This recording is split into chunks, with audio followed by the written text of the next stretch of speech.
Okay, welcome back to part 2 of my EDC backup bag. This is, I've decided, well, you'll call it the backup bag. It's what you carry in the car gives you more capabilities, as that other fella would say. What's his name again? Nothing fancy? Well, everybody knows him. But anyway, it gives you more options in the car. Or you carry it with you when you're traveling. You know, this is the backup bag. Hey, B-O-B, back up bag. B-U-B, backup bag. Huh. Okay, so this is the B-U-B bag. Anyway, earlier I was telling you that this pocket right here was a little hard to get out, so I took it out in between the videos. Of course, you know, the standard United States Army canteen. This isn't a standard issue canteen cup. I got the stainless steel version, and this little jewel right here is what they told me is the new style heater. There's a trioxane tablet in the bottom of it. I've used it. What's interesting about this stove is it's more efficient. It doesn't let too much air get to that trioxane, but just enough. You can take a half a bar, will heat up maybe a little over half a cup of water, maybe 3/4 of a cup. What's the interesting thing is you want to turn it around that way, and once it sits in there pretty good. And the thing is, where that trioxane is situated here in that little well, there's a little well there. I guess you can see that well that the trioxane tablet sits in. It forces the heat and the flame to go around your cup. In the back of it, where your handles are, hardly any heat escapes from that area, but most of it goes forward and up. The flame will go around the front of your cup, making it much more efficient to heat that water up and not waste the trioxane. You know, anybody that's used this knows it burns up pretty fast. So this right here controls the flame better, and it's more efficient in heating your water up. So anyway, that's that. Let me put the trioxane back in it. Open this up and in there, and I'll put that in the bag later. Continuing on around to the back side of the bag, here we have a secondary flashlight, which you can see next to the Phoenix.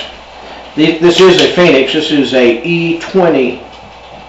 The E20 AA, 105 lumens. All it is a simple on and off function. The head on it is slightly bigger than the L2D, and actually it will throw, it seems to throw a beam further, even though it's not as bright. It doesn't have the orange peel lens in it, and it's a little bit bigger, so it will throw apparently a little further, even though the L2D is 180 lumens and it is brighter. It has a much better up-close pattern. It's more of a flood pattern, and this one here has a focusable beam on it. And it's only about $35 versus the $45 for this one, so $10 difference. So that's my backup light or secondary light. I plan on getting a L1D, the little short version of this light right here, for lighter weight carry for maybe summertime when I switch to my 32 automatic pistol instead of the full 9mm and smaller knife and stuff. So I'll have a summertime outfit as well as my wintertime. Now up here in this pocket we have basic hot drink mixes, coffee, and spice cider. And here's the cold drink mixes. Is basically green tea mixed with lemon green tea. And every time I go over to anybody's house, they never have, well, I wouldn't say never, most of the time they don't have artificial sweeteners.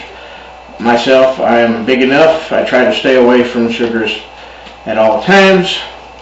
You'll notice there's hardly any food in my pack, because as big as I am, I could probably go a year without any food. Just need to carry some vitamin pills and I'm good to go as far as food is. It wouldn't be pleasant, but hey, when you're as big as I am, not a problem. So I got a little bit of soup mix so that, if I'm broke down on the side of the road, want something hot, just a little bit of comfort, something. And of course you need a little bit of there's a spork. One of those light my fire sporks. Works okay. It's just, like I say, never used it, but it's there if you need it. Plan for the worst, hope for the best. Continuing on around to the other side. Oh, let me finish this part right here. In this long pouch, the nylon poncho.